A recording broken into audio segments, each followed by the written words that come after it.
Olá, meu nome é Andrés Juliana Posser, eu sou advogado associado do MZ Advocacia. Na nossa conversa de hoje, eu gostaria de tratar com vocês alguns tópicos sobre a satisfação de créditos pendentes e também definir algumas estratégias para a cobrança de valores junto aos devedores. Nunca é demais nós ressaltarmos a via do acordo como um dos meios mais rápidos para o recebimento de valores. Através de um ajuste paralelo, podem ser negociados prazos para pagamento, imposição de multas, concessão de abatimentos, tudo isso com maior flexibilidade entre os envolvidos. O importante é que esse acerto seja reduzido a um termo por escrito, preferencialmente um termo de confissão de dívida, contando com a assinatura de ambas as partes, credor e devedor, e também com a assinatura de duas testemunhas. Nesse termo também é interessante que constem regras que desestimulem o devedor ao descumprimento da avença, como o vencimento antecipado das parcelas vincendas em caso de impontualidade nos pagamentos e também a imposição de multa em caso de inadimplemento. Nesses termos também, a questão do fiador surge como um trunfo, principalmente nos casos em que os devedores são pessoas jurídicas. Só nós temos que tomar aquele cuidado determinado pela legislação civil, se caso o fiador for casado, de ter então a outorga do cônjuge para que aquela fiança seja válida. Agora, caso o relacionamento entre credor e devedor esteja já um tanto desgastado, não seja possível esse acerto amigável, ao credor resta a via do Poder Judiciário. No Poder Judiciário, nós elencamos três principais demandas que podem ser adotadas pelo credor, dependendo, evidentemente, das peculiaridades de cada caso e dos elementos que estiverem reunidos. Nós destacamos a via da demanda de execução, que é um processo muito mais rápido, onde é assinado um curto prazo para o devedor realizar o pagamento, sob pena de ataque ao seu patrimônio.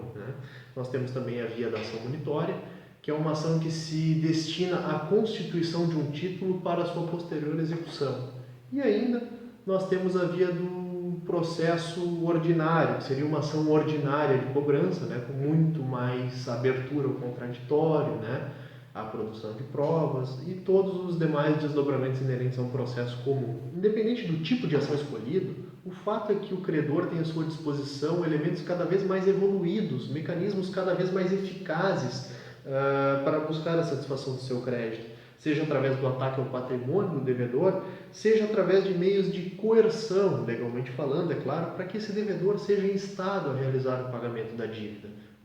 O patrimônio dos devedores pode ser atacado, pode sofrer interferência através de penhora, e nesse caso é bastante comum a penhora de valores depositados em contas bancárias de titularidade dos devedores, e também acaba sendo corriqueiro a penhora de automóveis ou de imóveis dos devedores, justamente por serem esses bens mais fáceis de serem encontrados, por serem suscetíveis a uma espécie de registro. Entretanto, qualquer bem dos devedores, salvo algumas exceções previstas em lei, é suscetível a penhora. Qualquer bem do devedor, então, salvo as exceções legais, pode ser penhorado. E aqui algumas recomendações acerca da penhora de bens móveis. Quando nós estamos diante da penhora de um bem imóvel, é interessante que o credor se valha de uma faculdade que o Código de Processo Civil lhe dá, que é de ficar como depositário desse bem penhorado, até que esse bem sofra a adjudicação ou seja vendido em leilão. Trata-se de um mecanismo bastante comum e de um mecanismo eficaz para que o devedor seja forçado a realizar aquele pagamento enquanto o credor fica com aquele bem. Outra dica importante em relação aos automóveis que podem ser ocultados com certa facilidade é que, graças a alguns convênios que o Poder Judiciário vem mantendo com os órgãos de trânsito, é possível impor restrições, não só à transferência da propriedade desses automóveis, mas também impor restrição à própria circulação do bem. Então acaba sendo uma medida bem enérgica para que este bem deixe de ser ocultado e que venha à tona para satisfazer o interesse do credor.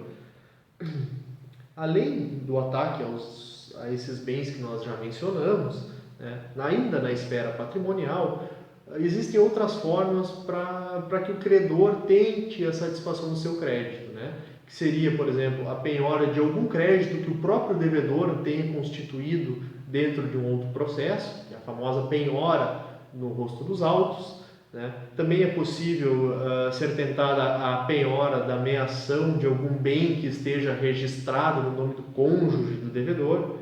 Também, em havendo um processo de inventário de algum ascendente do devedor, é possível uma tentativa de penhora do quinhão hereditário que pertence ao devedor, né?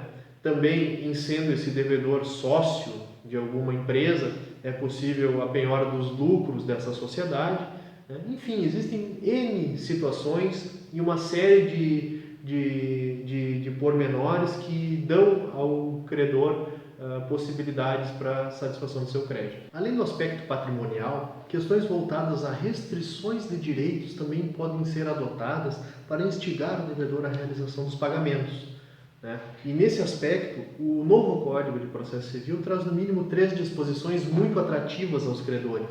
Dentre elas, nós destacamos a possibilidade de o credor levar uma sentença a protesto. É o que ocorre com a sentença condenatória transitada em julgado, aquela que não cabe mais recurso, cujo prazo para pagamento voluntário do devedor já tenha transcorrido. Então, essa sentença, semelhante ao que ocorre com um boleto vencido ou uma conta vencida, ela pode ser levada a protesto. Outra alternativa que cabe aos credores nos processos de execução é também a possibilidade de requerer ao juízo a determinação de inscrição do devedor no rol dos inadimplentes. Então, um devedor no processo de execução pode ser incluído no rol dos inadimplentes do Serasa, do SPC, enfim. E adentrando, ainda de modo mais direto na esfera restritiva pessoal, o Código de Processo Civil traz uma série de disposições para que o processo tenha um fiel andamento e que tenha um proveito prático lá ao seu final.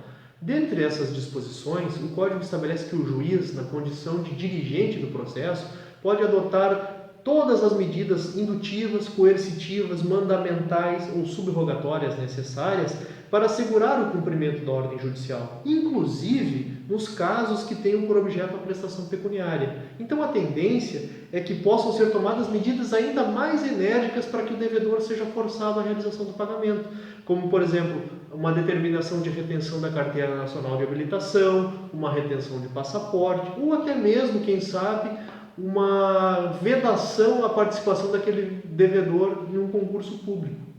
São métodos que podem ser instigados, o Poder Judiciário pode ser provocado a dar esse provimento aos credores para que, enfim, aquele crédito oriundo de uma relação já bastante desgastada, e até mesmo para forçar aqueles devedores contumazes à realização dos pagamentos.